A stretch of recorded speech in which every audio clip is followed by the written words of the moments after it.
What up, y'all? It's DJ Envy. And I'm Gia Casey. And this is another edition of the KC Crew. Now, before we start the show, I just want to say shout out to everybody that supported us and that is attending our first live taping of our podcast. Yes, thank you. It's called the Love and Laugh Edition. It's next Monday, and if you haven't got your tickets, I think there might be like 10 tickets left. Literally 10 tickets left. But only for the 10:30 show. The 8 o'clock show is sold out. So if you hurry, there might be a couple of tickets available. That's right. So get your tickets. You can hit up carolines.com. We would love to see you.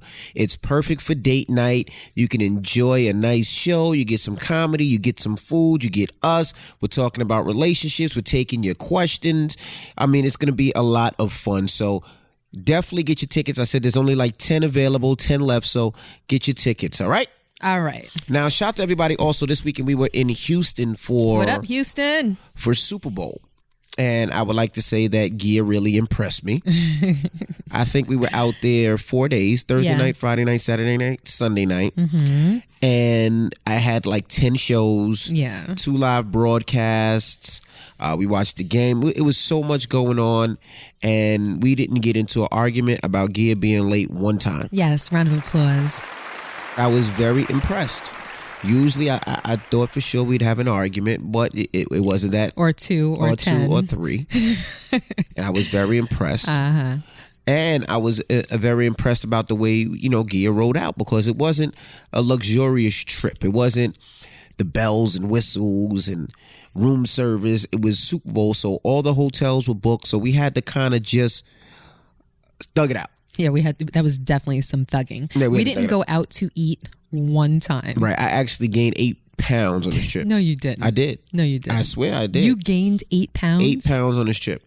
We ate a lot of food that wasn't healthy. I'm talking about Carl's Jr.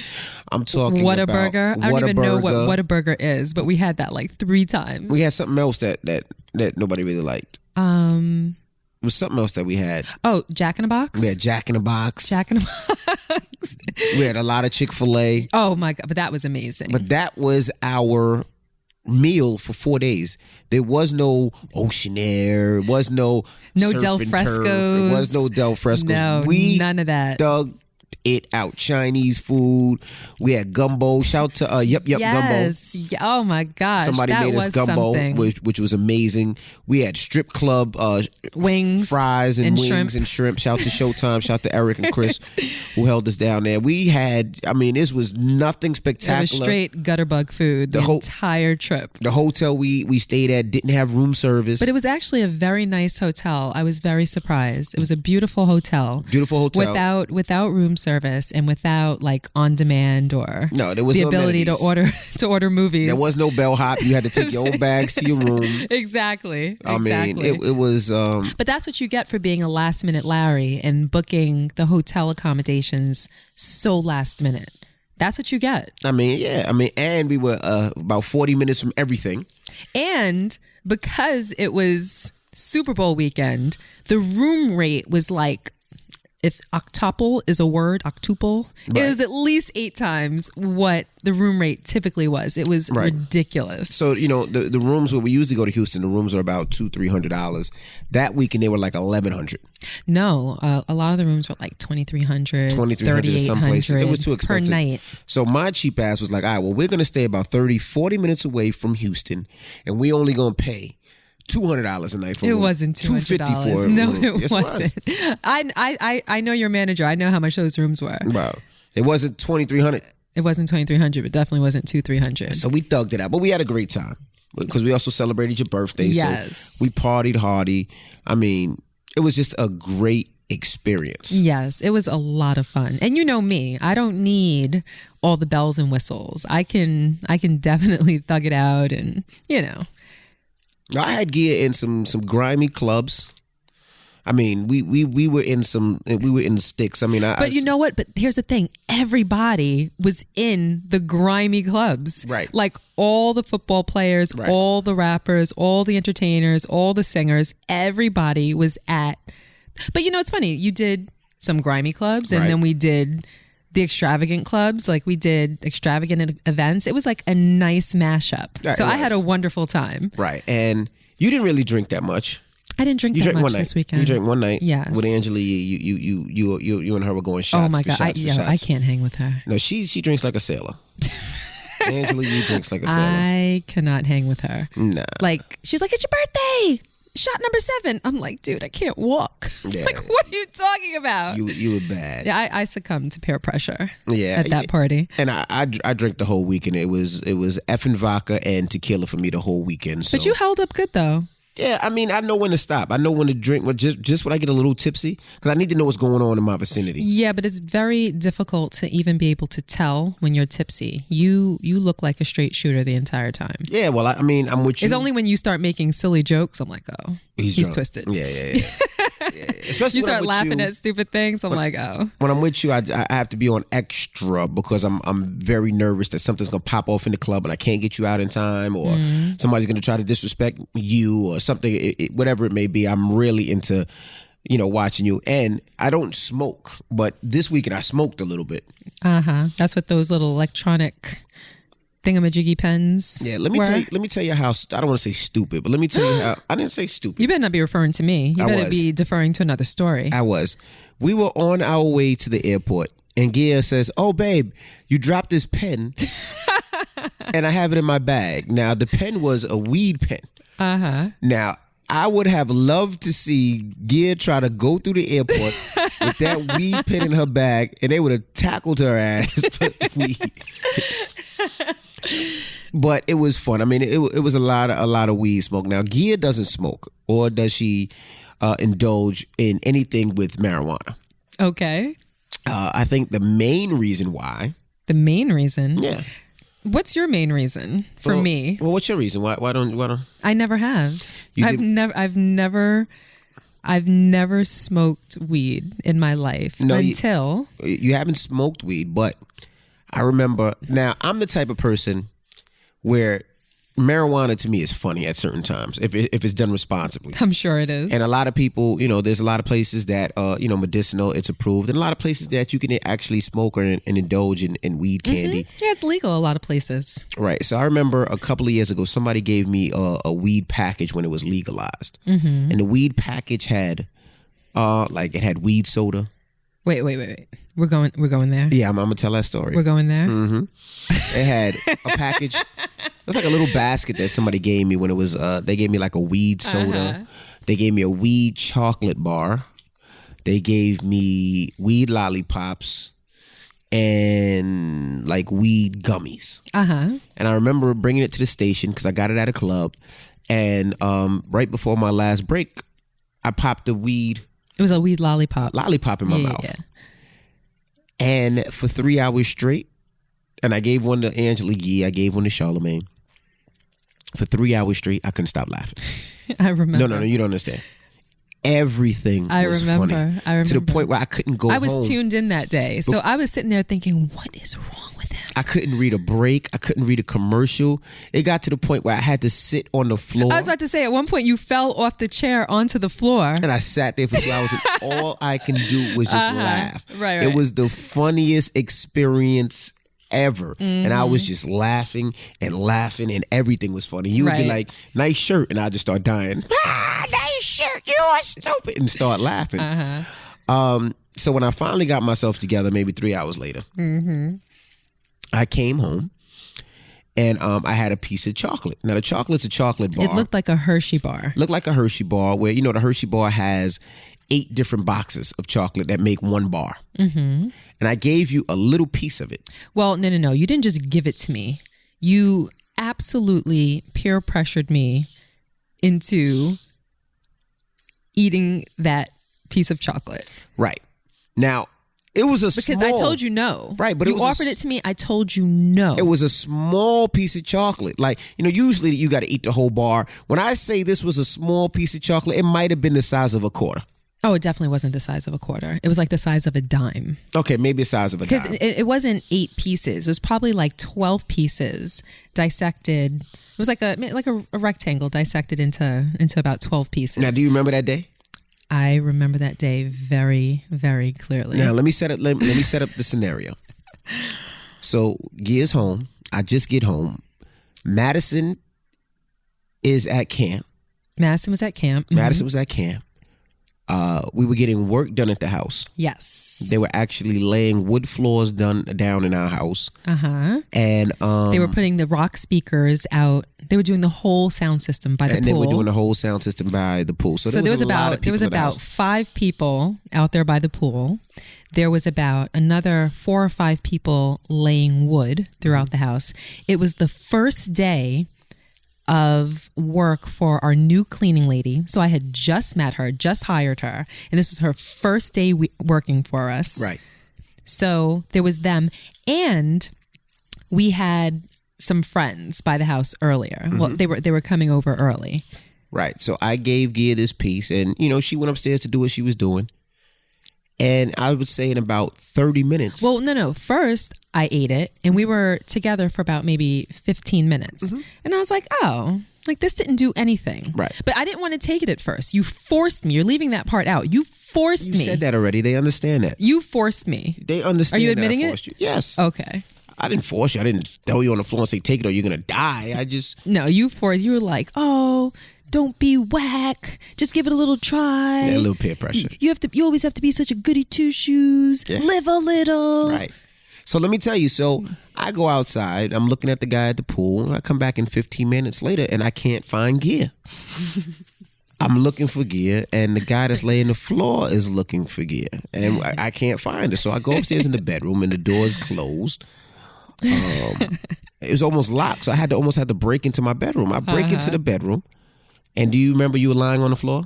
I don't remember at what point you walked in, but I definitely remember lying. So I walk in and you're lying on the floor, and it looks like you were swimming. Yeah. And I'm like, what are you doing? And you're like, shh, they'll hear me. And I'm like, who will hear you? You were like, the people. I'm like, the people? What are you talking about? You was like, shh. And then you start swimming like you're in water, and then you start moving your arms like you're swimming, right?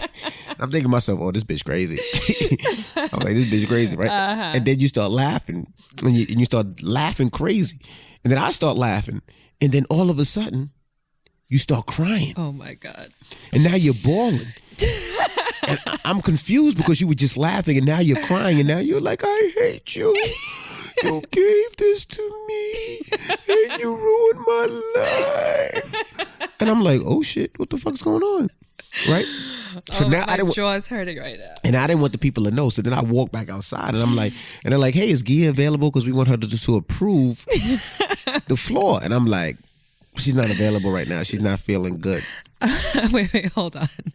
As a disclaimer, at this point in my life, this was actually probably 5 years ago, right? At this point in my life, I did not drink. Nope. And when I say I did not drink, I mean at all. Probably up until that point, I'd probably only been drunk once in my life, my freshman year in college. That was the only time in my life that I had a drink. I don't drink wine, champagne, nothing up until that point. Right. And I'd never tried weed or any weed products at all, ever in my life. So I guess when I ingested it, the way that it reacted with my body was so like something else. Like I don't even know what happened to me, because all I remember was laying on the floor. And at first, before you came in the room, I remember looking at the ceiling and everything was black. And I started seeing all of these colors, like all the colors of the rainbow, and the colors started making me happy. I don't even know how to explain it so it can make sense, but that was the direct connection. The colors were making me happy. It was such a euphoric feeling. And I was like, wow, this is why people do drugs. But then you would get mad 30 seconds later. No, that I remember. Then I remember swimming. And I was feeling good for a while. You thought the carpet was actually growing. Yes. You thought it was grass. After I finished swimming, it was as though there were like fine blades of green grass that was growing beneath me. Like I felt it growing, and that made me happy. Like I was so elated. And I remember thinking to myself, why did I never do this before? Right. And then it all changed. Then I became incredibly paranoid. Right. I felt like I locked myself in that room like I was the old woman in the attic. Yeah. And I just remember constantly peeking out to make sure nobody was looking at me, like to make sure that nobody was coming up the stairs. And then I would slam the door, and I started putting furniture in front of the door to make sure. Now we have 2 entrances to our bedroom. So after he got the bleep out the first time, because I started telling him that he ruined my life, then I started putting all the furniture in front of the door. So there's another entrance. So he comes up another staircase, goes through like my dressing room, and then comes into my room that way. And I just remember experiencing this feeling of hate that I never felt for anybody in my entire life. I'm sitting there, my pillow is soaking wet because I was crying uncontrollably and not really having any clue as to why. And I just felt like you gave me the poison. You knew what was in this chocolate and you gave it to me and you poisoned me. And now I'm losing my bleeping mind. I felt completely out of control and out of my mind. Right. I don't think it was just weed in that. I think it was like some LSD or there was something else in that chocolate. And I'm like, why is my first experience like this? That was hilarious. So then, oh my gosh. So then I had to get the people out the house. So I had to take care of everything. I had to take care of the carpet guy. I had to take care of the wood flooring guy. Well, the wood flooring guy, he knows us well and he's been to our house several times. So when he kept calling for me and I didn't come, because first the workers were there and then he showed up to check on the workers' work. Right. So you had already kind of shooed the workers away, but then he showed up and the door was open because there was so many people in and out of our house. He came straight upstairs to the bedroom and knocked on the door. And I'm like, who is it? And he's like, yeah, it's Chris. I'm like, Chris who? He's like, Chris the floor guy? I'm like, hold on. So now I go and I'm like throwing on robes. I'm already fully dressed. I'm throwing on a robe and like a throw blanket over it. I'm like, I'll be right down. He meets me at the bottom of the stairs and he's like, Miss Casey, are you okay? And I'm like, I don't think so. I was like, I think I'm going to need you to come back tomorrow. He's like, is there anything I can do? I was like, I can't talk to you now. Crazy. Yeah. So then I had to ask him to leave. And I know he left thinking, what the hell did I just experience? All right, so let me continue on. So then, now that she's acting crazy, it was time to pick up my daughter from camp. But wait a minute. Before we had to leave to pick up the girls, the cleaning lady refused to clean anything without those yellow rubber gloves. Right. So she said, I'll do other things. Like I'll do the windows and I'll sweep the floors and I'll mop the floors. But when it comes to cleaning the bathrooms or, the sink and all that stuff, like I need those gloves. So can you pick them up on the way home? Right. Go ahead. So then we had to go pick up Madison and her friend because what happened was they were in camp. So like Monday, I would pick up the girls. Tuesday, the girls' parents would pick up Maddie. It was off and on. So it was our day, and I couldn't leave Gia at home because she was crazy at this point. So I throw Gia in the truck, and we drive to go pick up Madison. We go pick her up from camp. What kind of camp was it? It was like... it was Montclair Camp for the Gifted and Talented. Right, Gifted and Talented camp. So we get to the camp, and the kids get in the car, and when they get in the car, they look at Gia, who's fully dressed with the robes on still. But wait, not only that, I was so paranoid about people seeing me through the window that I slouched all the way down where you could only see like maybe 4 inches of the top of my head through the window. Right. So I remember Madison saying, Mommy, why is your seat so low? And then she tries to reach to the side to hit the little mechanism to raise my seat. Like, don't touch that. Yeah, remember? They'll see me. So immediately the kids know mommy's crazy. So they're halfway crying, talking about, what did you do to my mommy? Mm-hmm. What did you do to my mommy? And I'm like, I didn't do nothing to her. Mm-hmm. So then, at this point, this is still funny to me. I don't know why it's still funny to me. So I'm like, all right. So I'm like, babe, we got to go to a furniture store, right? Uh-huh. Oh, yeah. So we go to a furniture store. Ethan Allen, right? I remember what it was. So we go to a furniture store. Now, mind you, Gia still looks like a bag lady. I mean, fully dressed, Uggs on with a and you robe thought on. it was funny I thought it was to bring hilarious. me inside Ethan Allen with a robe, not knowing that I'm like at a serious deficit, right? Right. Okay, So go then ahead. we walk in Ethan Allen, and You were so we're walking foul. around looking for furniture, and I remember this. She was a black lady that was trying to help us, and she just kept looking like, "Is everything okay?" I'm like, "Yeah, everything is fine." And she was like, "Does your wife need anything?" I'm like, "No, she's good." We walked around, and you were just so spaced out looking at the colors. The colors just really. I remember there was like this huge book of fabric, and I just kept going through the book of the fabric because the patterns were like sending my mind into a whirlwind. Right. Oh my gosh. And then the lady came over to me and she was like, "Are you here of your own free will?" Yes, that's my kid over there, and that's her friend. We're all here of our own free will. Oh, she thought I kidnapped you guys. That's funny. You don't remember that? Oh, I don't know if I told you. She was like, "Are you here of your own free will?" Obviously, because you were fully dressed and looking fine, and I'm sitting there looking crazy just to amuse you. That was apparently. funny. So then we get back in the car. We start heading home, and you were like, "Don't forget, we have to get the yellow gloves for the cleaning lady." So I'm driving home. I'm like, "What's wrong with you?" We stopped and get the yellow gloves. Oh, you remember that? And you was like, "What?" I said, I didn't know if you remembered that. I said, oh, we my just God. stopped and got the yellow gloves. You don't remember? And then you started bawling. You was like, "Oh my gosh, I'm going crazy.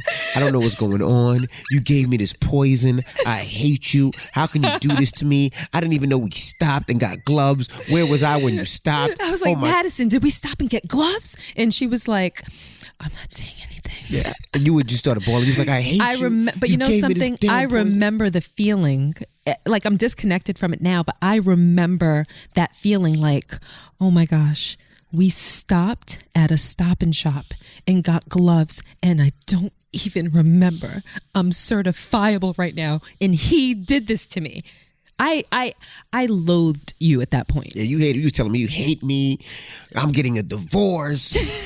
I can't believe you gave me this poison. This poison is in my system. It was so bad. I literally felt out of my mind. It's not like what people describe. You know, like you smoke, you feel relaxed, you feel happy. You know, all your cares are gone. You're good for the time being. No, I felt batshit crazy.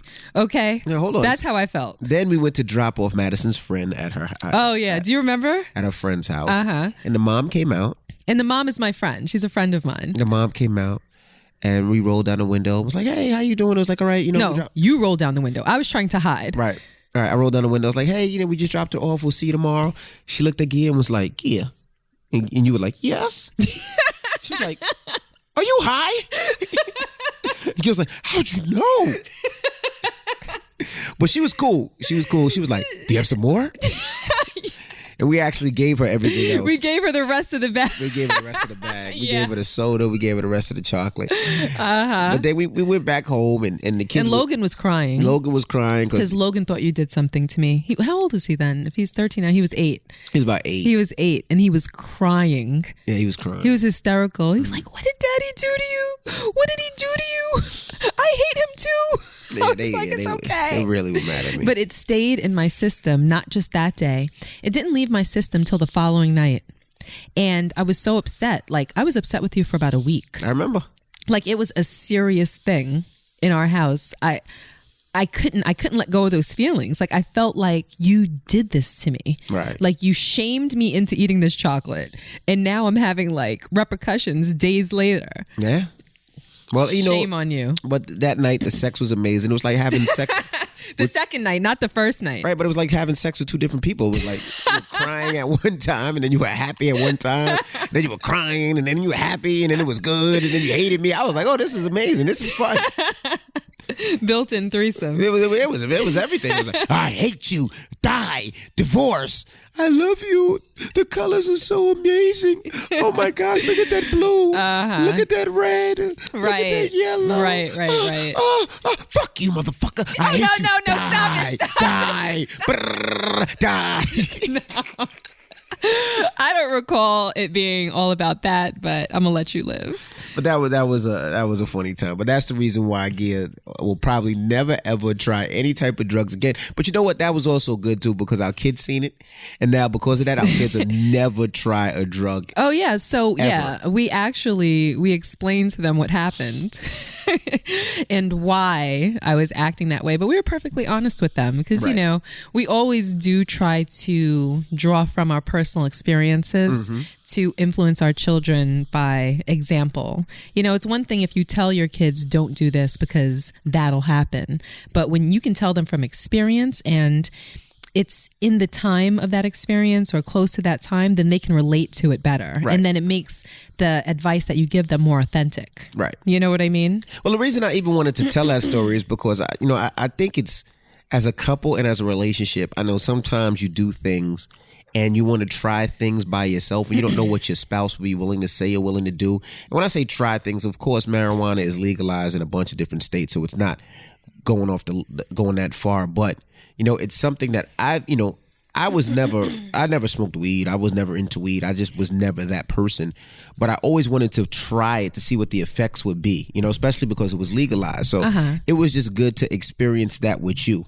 It was just fun, It was just absolutely positively fun. Yeah, but since then, I was a lot more rigid when I was younger. Mm-hmm. You know what I mean? Like, I was always sexually free, but when it came to things like that, drugs, alcohol, and whatnot, I always felt like I wanted to be in control of my environment, right. in control of my actions. So I always preferred to sit back and watch my friends do silly things or make silly jokes. Like I felt like I was being entertained. I didn't have to partake in it. Right. But as I got older and, my life started changing in different ways, I'm like, okay, having a drink won't be that bad and, loosen up a little bit. And that now I'm like, I don't want to say completely loose, but, Yeah, well, I mean, even with the alcohol, like I don't like you drinking alcohol without me around. And you usually don't drink alcohol unless I'm I around. never do, I don't think. Because when you get drunk... I only drink when you're around. Because when you get drunk, you get horny. Okay.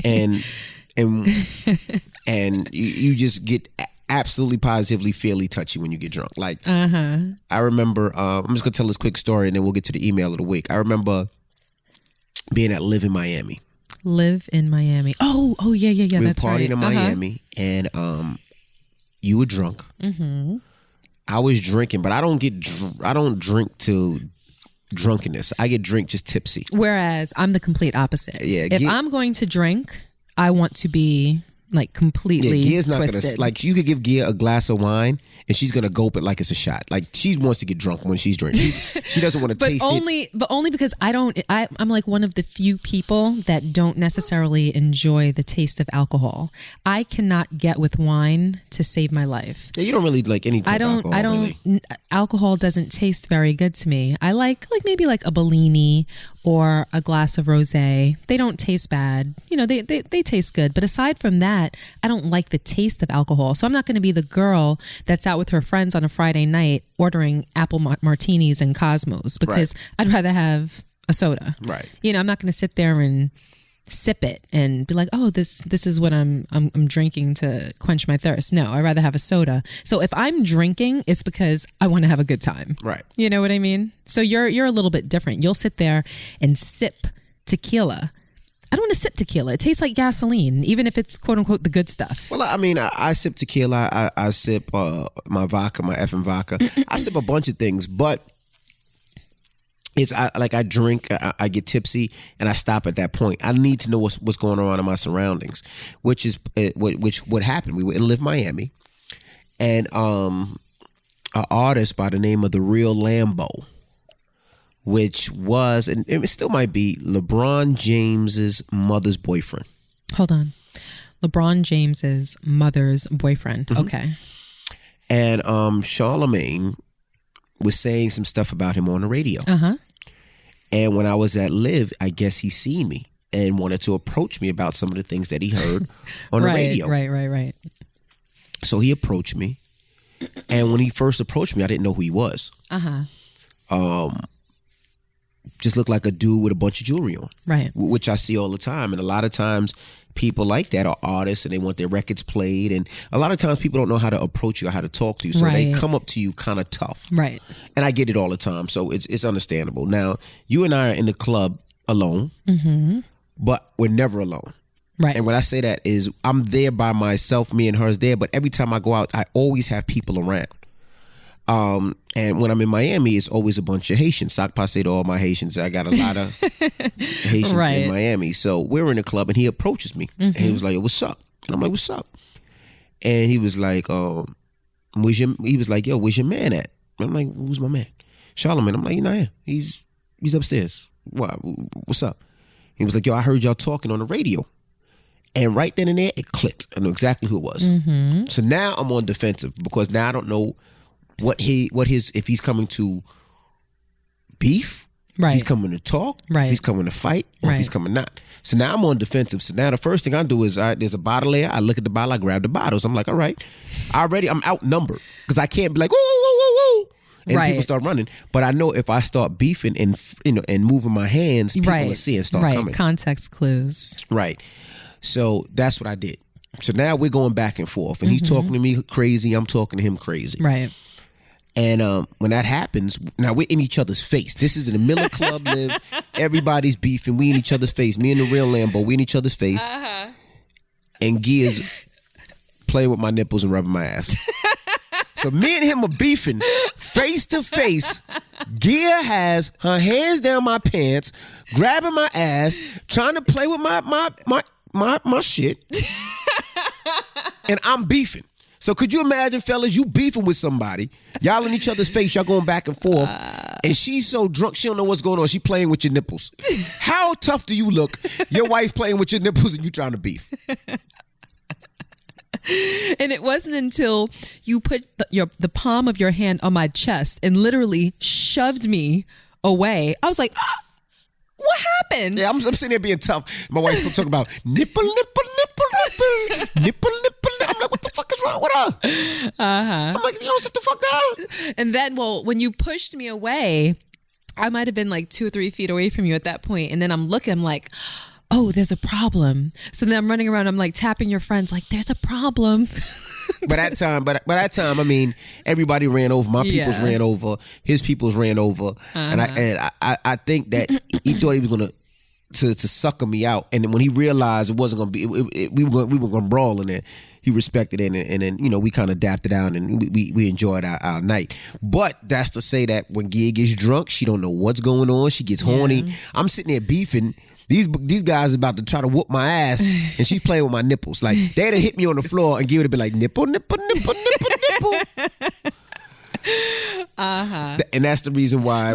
That's the reason why I only drink when I'm around you, because I want to make sure that I'm in a safe, protected environment, and it's only for fun. Right. I would never drink when I'm out with my girls because I'm usually the responsible one. I'm usually the one driving, or But with you, it's like no holds barred. Absolutely. Today's episode of the Casey Crew is brought to you by Blue Apron. Now, Valentine's Day is right around the corner, and if you want to cook something nice for your baby like me, Blue Apron is the way to go. Now, my baby likes chicken. She likes little pork, and not just in her food. She likes porky pork too.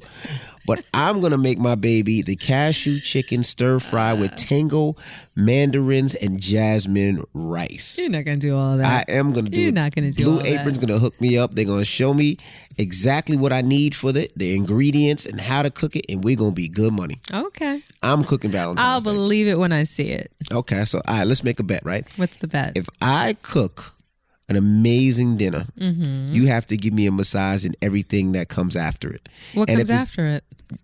I gotta tell you, long D. Act like you seasoned. And if it's just decent, then I will give you a massage. If it's just decent? I'll give you a massage. But it's Blue Apron, so I think it's going to be good. But so I'll get my lotion ready. I'll get you a massage. I'll get my lotion ready. I'll give you long D and a massage if it's just decent. So check out this week's menu and get your first 3 meals free with free shipping by going to blueapron.com/KC Crew. You'll love how good it feels and tastes to create incredible home cooked meals with Blue Apron. So don't wait. So go to blueapron.com/KC Crew to sign up for Blue Apron and get those first 3 meals free with free shipping. All right, Blue Apron, a better way to cook. Now let's get to the email of the week. All right? I'm down. All right, here we go. Now, this is funny because I can relate to this story. Is it wrong for me to be annoyed about my girl wearing jewelry from her previous boyfriend? Who's it from?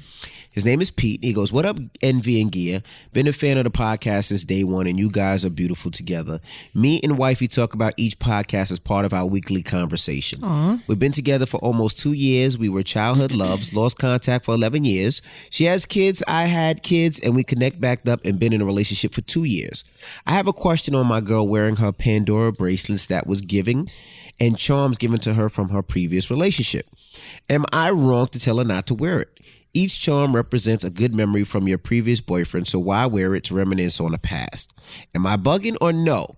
Before I knew where it came from, I was going to get her some charms for me to fill it up, but she informed me that it would be weird since the bracelet came from her last boyfriend. She mentioned that she will be the one to buy it if she wanted other charms. Please let me know if I'm bugging.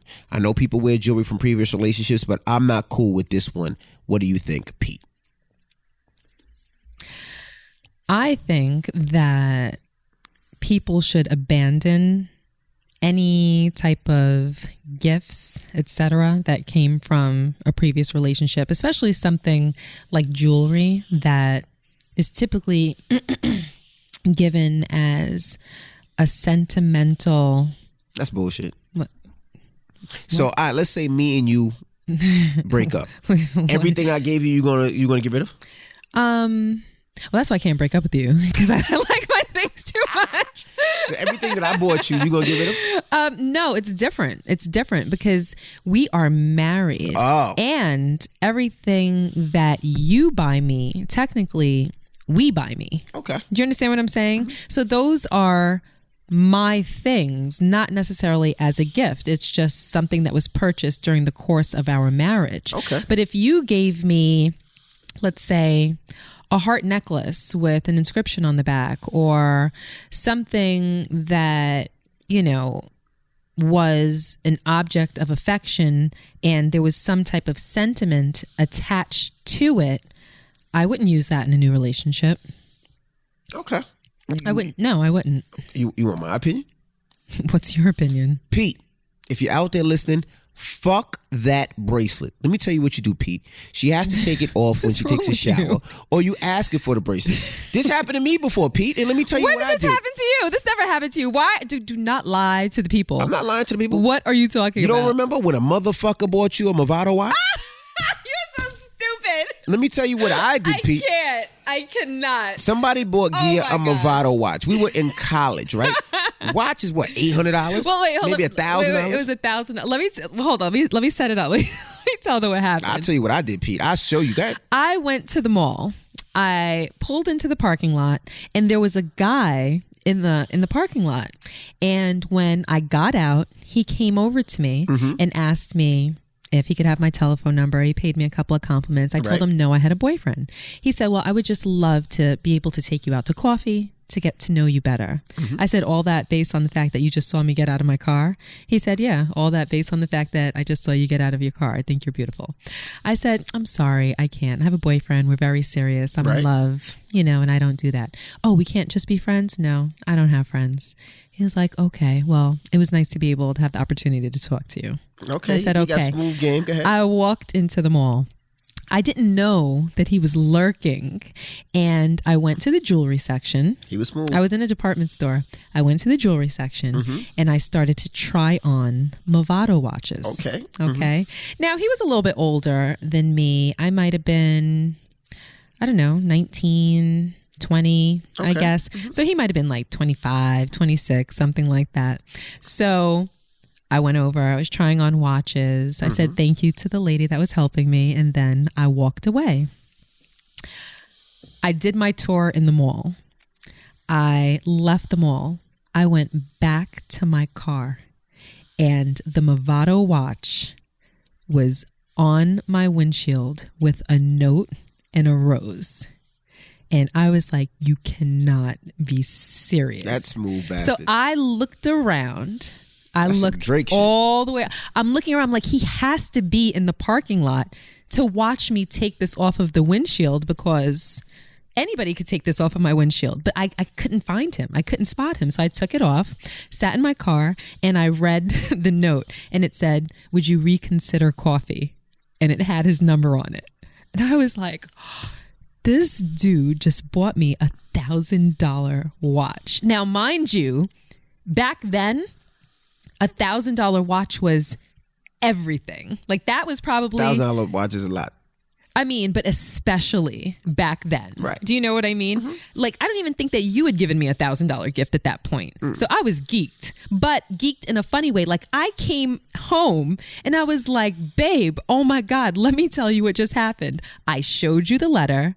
I showed you the watch, because I thought, like, for the both of us, come up, you know? And then what did you do? I said, what? I said, you kept the watch? I'm like, I'm showing it to you. I'm like, I'm surprised you even brought it home. What'd you want me to do? Leave it on the curb? Yes. So what did I do? I took that watch. I went downstairs in our little driveway. I put the watch on the floor and I ran over that shit 17 times. There's something legitimately wrong with you. Legitimately wrong with you. We could have even if you didn't want me to have it, we could have given it to my mother or your mother. There was no receipt. I couldn't have taken it back. You could have given it to your roommate's girlfriend. You could have given it to anybody, but instead you destroyed $1,000 watch. There's something really wrong with you. No, fuck that. Especially back then. Like, you were... I ran over that shit 17 times and then told you to give it back to him. Fuck that. You were like, go ahead, wear it now. Yeah, wear it now. We don't need nothing from him. Would you reconsider coffee? Fuck you and your coffee. Then, hold on, do you remember what else you did? You took the little note card, you went to the sink and you burned it. You lit it on fire. Do you remember that? No, I don't remember that. You don't remember lighting it on fire? You took it to the sink and you lit it on fire and held it and looked at me out of the corner of your eye. Like, go ahead, call him now. Let me see if you can call him now. How you gonna call him now? And I'm like, if I wanted to hide anything, I could have said that my mother gave me the watch. Well, I didn't have to show it to you. I ran that shit over 17 times. And Pete, if you're listening, that's what you need to do. You need to take that bracelet out. But you want her to see you do it. Like, let me see that bracelet. But like, this is what Envy told me to do. You take that bracelet in your driveway and you run over that motherfucker. Pete, how long? Be prepared for a not so nice outcome. How long were they together, Pete? If they were together 9 years before you run over it 9 times. You say you want something. No, you want something with sentiment 9 times. No, rather just speak to her and tell her that it makes you uncomfortable if she keeps the bracelet. I would say to give it to somebody, but honestly, giving it for her to give it to a friend or something like that would just be strange. You know what I mean? You should donate it, or, you know, give it to the Salvation Army, or, you know, just find a nice home for it. But I really don't think that she should keep it, let alone wear it. Because Pete, if she's all about you and your relationship, then she doesn't need any remnants from her prior relationship. Pete, run that bitch over 7 times. Not the woman. No, not her. The bracelet. I meant the bracelet, Pete.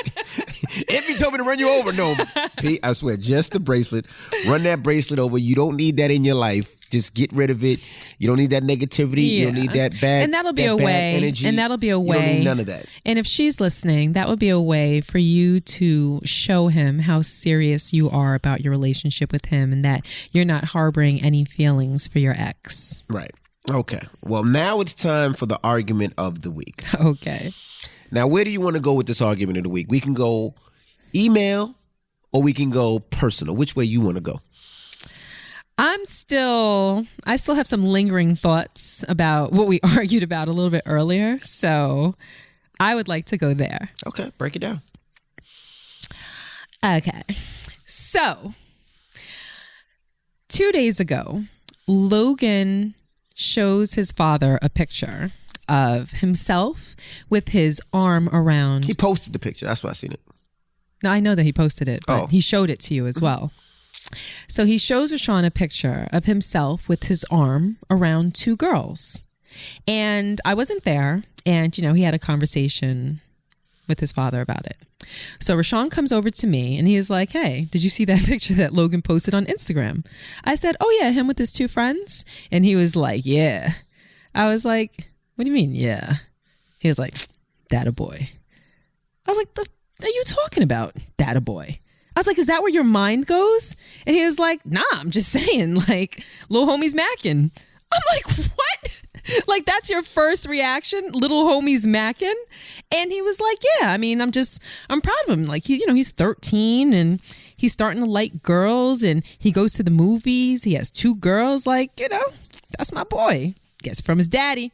I was like, no, I'm so disappointed in your reaction right now. Like, I'm absolutely disappointed. I think it's fine that he went to the movies with 2 girls and they're actually both his friends. He's not macking anybody because I spoke to him about it and, Logan tells me everything. And he was like, no. I think this one's cute, but they're really just friends and, whatever. And we had a little conversation about it. I was like, okay. And he told me who he actually has a crush on. And, we had a whole conversation. I'm like, well, maybe you should take her to the movies. So I like the idea of him, starting to develop crushes and whatnot because he's 13. It's absolutely the age. I probably started having crushes on boys far earlier. So, that's cool. But what I said to you was, you have to teach him now that he's starting to have those emotions and starting to like girls, you need to teach him how to direct those emotions, and you need to teach him what's appropriate, what's not appropriate, what type of girls he should start looking at or be interested in as opposed to what other kinds of girls. And you didn't give me a favorable reaction. Go. Oh, this is simple.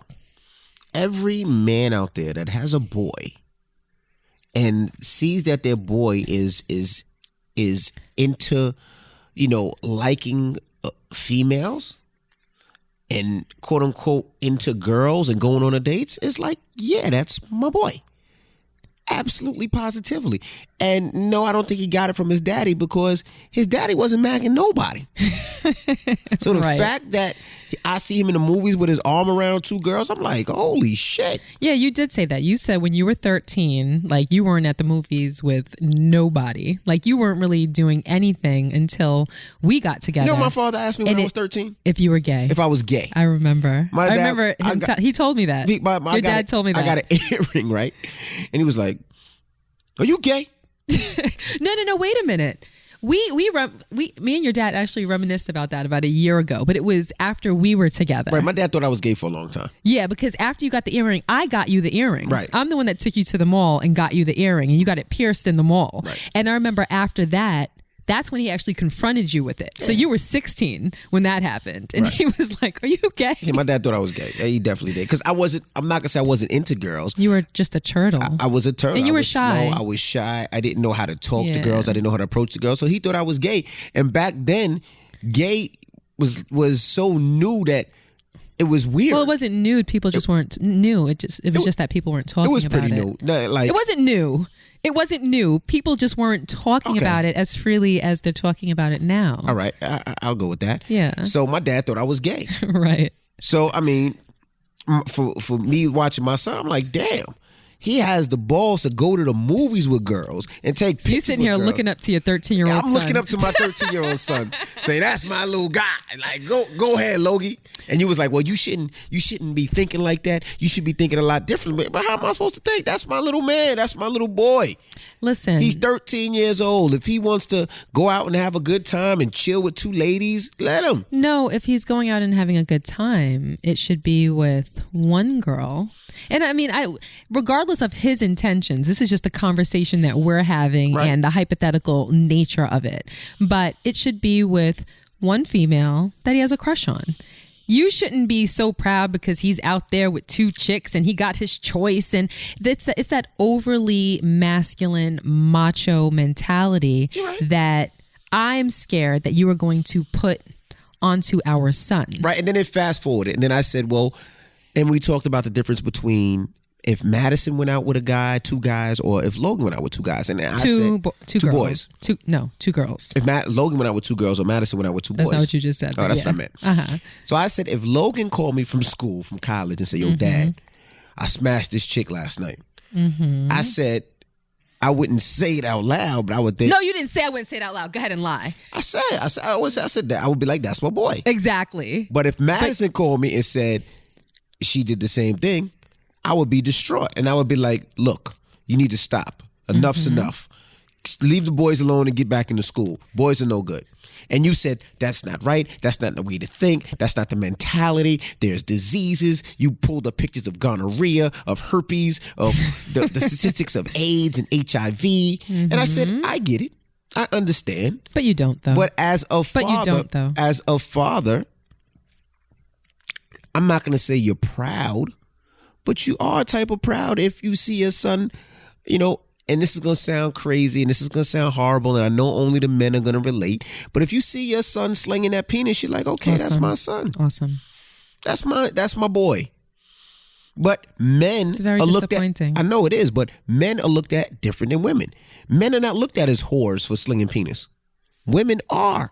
It's not right. It is absolutely positively not right, but it's the truth. Well, I disagree with that whole mentality. And what's disappointing to me is that you are showing clear signs of perpetuating that sheep mentality in our household. I want to teach our kids better than that. I want to teach them to be better than that. I want them to have a certain set of morals and values that will guide them through this lifetime so that they'll be safe emotionally and so that they'll be safe physically. And it starts in our house. If you are raising Logan with the slinging penis mentality. I didn't say that. I thought it. There's a difference. No, if you say to him out loud, that a boy, that means the more penis that I sling, the more proud my father is going to be of me, because that is a sign of me being masculine and macho. So now every time that I tap a new ass, I'm going to call my dad and he's going to give me a high five through the phone. You're perpetuating that. Your first reaction wasn't, did you use a condom? Were you protected? Where did you meet the girl? How long did you know the girl? Do you know if she's a wholesome girl or if she's a hoe? None of those questions even attempted to cross your mind. That's your job. He might not call me when he's 18. Like right now, he's 13 and he tells me everything. But when he's 18, hopefully he does, but he may not. I need to make sure that you're equipped to teach him the right things. And I'm not the person that says you have to wait till you're married to have sex. He can have sex. That's great. But my hope is that it will be with someone that he's kind of vetted first. Do you know what I mean? Like, let me make sure that this is a good girl. And by good, I mean not sleeping with everybody.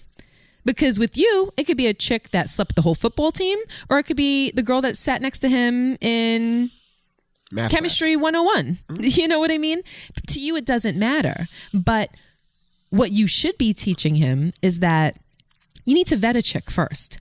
You need to make sure that from, all of the clues around this chick, does she seem like she's decent? You don't want to sleep with the girl that's sleeping with everybody. You know why? Because that puts your life at risk, especially at 18 years old. Because 18-year-olds are dumb as hell. They think that they're invincible. They don't use protection. They'll sleep with anybody. And all of those precautions that you may take as an older adult, a lot of kids that are in their college years, they don't take. So they're, in my mind, particularly susceptible to contracting something. Now, a lot of people don't take that seriously. Right. But you know what happens? Life happens. And then when something comes along and smacks you in the face, meaning herpes, gonorrhea, syphilis, AIDS, crabs, something like that, and then you have to deal with it, then it's like, oh, damn, I wish I knew better. Or, yeah, maybe I knew, but damn, I thought I was invincible. I thought it could never happen to me. And people never think that it can happen to them. They never think it can happen to them. Oh, she looked clean, or he looked clean. She looked fine. He looked healthy. But you know what? A lot of times symptoms are dormant. Sometimes people are asymptomatic, where they show no symptoms whatsoever. And because she's cute, or because he's handsome and he has a nice body, doesn't mean that he's safe to sleep with. And now you're in the belly of the beast. You're around a bunch of 18, 19, 20-year-olds that are just going out, getting drunk, getting high, living it up, and then making it to class in the morning. And you never know what that person contracted. And what another big problem is, you sleep with a girl and it's a one-night stand. That girl isn't being faithful to her boyfriend if she has one. Her boyfriend probably isn't being faithful to her.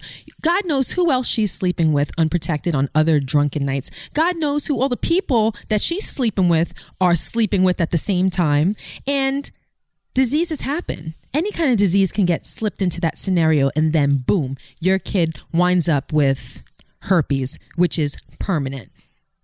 Permanent disease. Can't get rid of it. No cure. You know what they have for herpes? Creams. And that's your kid. All because you were like, data boy. All right. You see me now. Do you understand what I'm saying? I agree. All right. You're right. I was wrong. Okay. The point is that, yeah, you know, they're in college. They're going to engage in that kind of behavior. You just don't want your son to think that it's okay to sling it around freely. Okay. You know, the conversations of, do you use protection? This is how you use your protection. All right, mommy told you when you were 12, but this is how you use a condom. You need to instill in him, you need to make sure that every single time that you have sex with any female, all right, you use protection, because that one time may get you jammed up. All right. So this weekend, I'll buy a condom and I'll show him how to put it on. No. Well, not on me, but I'll put it on. No, he's too young for that. But I'm saying, when he gets to the age of having sex, you really need to educate him, and you have to make those statistics real for him. Okay. Do you understand? And Madison too. I'm not concerned with Madison at all, actually, because she's more strict about her body and her morals and values than a nun. So I'm not concerned with her. Okay. But with him, do that. But with him, you need to do that. But no, you weren't as free before we walked into the studio. Like right now, you're like, okay, I don't know if it marinated with you.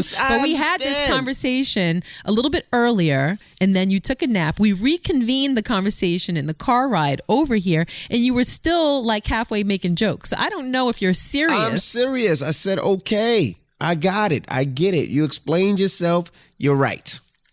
All right. Well, it starts at home. It starts at home. It starts at home. Sounds like an ABC special. It starts at home. Mm-hmm. All right. So are we good? I agree with you. Okay, we're good. All right. Well, we appreciate everybody for listening to the podcast. Again, there are about how many tickets left? 10 tickets left? I think it's about 10 tickets About left. 10 tickets left for our live show at Caroline's in New York City. If you're available, you can always hit up carolines.com. And if you have a question or you ever want to holler at us, you can. And it's thekcrew@gmail.com. That's THEEKCCrew@gmail.com. You can hit us with your questions, your comments, and all that good stuff, and we'll try to get back to you. See, we answer some of your questions through the show, and we really appreciate all the love. We really appreciate you guys leaving comments. We appreciate you guys sending emails on the YouTube, on the Instagram. And so many people came up to us when we was in Houston that took pictures. Yes. Hi, people. We really appreciate it. There was one person that I just want to say I apologize to. We were leaving the last club and she wanted to talk to you. Oh. And I kind of pulled you away. Now, she didn't leave a comment or anything, but I just wanted to apologize to her. And I just want to tell her the first thing with me and my family is safety. Mm-hmm. And they were starting to act up. Get a little rowdy. That's right. So I just wanted to get out of Dodge. I know she was talking to you and I kind of pulled you away, but that was the reason why. Beautiful mommy of 5 as we were leaving address. But I just wanted to, the address was the club. And it was like the cops were outside and it was getting it could have went a little left. Nothing happened, but as a husband and a father, I got to make sure the first thing is safety. So I know you guys were talking and I kind of just yanked your arm to get out of Dodge, but Yeah, she was very sweet. I'm sorry, she didn't leave a comment or nothing, but I just wanted to tell her because she says she does listen. So hello to her. Yes. All right, and that is about it. Yeah, that is it. I just want to say I applaud you again. You were on time. You was a little late for this podcast today, but I'll let you slide. I wasn't late for the podcast. I left the house 10 minutes later than we agreed because Brooklyn was crying and I had to calm her down. Okay. So you're going to pin that on me? That's your child.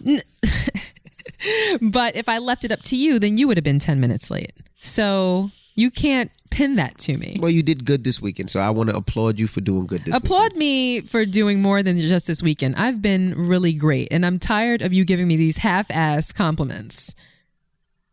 Don't look at me like that. I applaud you for doing well this weekend. You are almost you're going hard with your promise, your New Year's resolution. Yes. And I'm not even going to throw in the Unlike fact that I'm not a right fighter. I've been good. And I'm not even going to throw in the fact that I had to lie to you and tell you that the airplane left the hour before it was supposed to. I'm not even going to say that, but I had to say that. Which made me get to the airport 2 hours early for a domestic trip because I was on time for that false time that you gave me. I had to. So then I'm sitting there in the airport for 2 hours as opposed to the necessary one because you didn't trust me. But you did fill out the pre-TSA now, so now you're pre-TSA. I mean, some good things came from it. And you did fill out clear, so now you can get to the airport faster. Yeah. So it was a good thing. It was a good thing. I love you, baby. I love you too. All right. Well, I'm DJ Envy. And I'm Gia Casey. And that was another edition of the KC Crew. See you at Caroline's.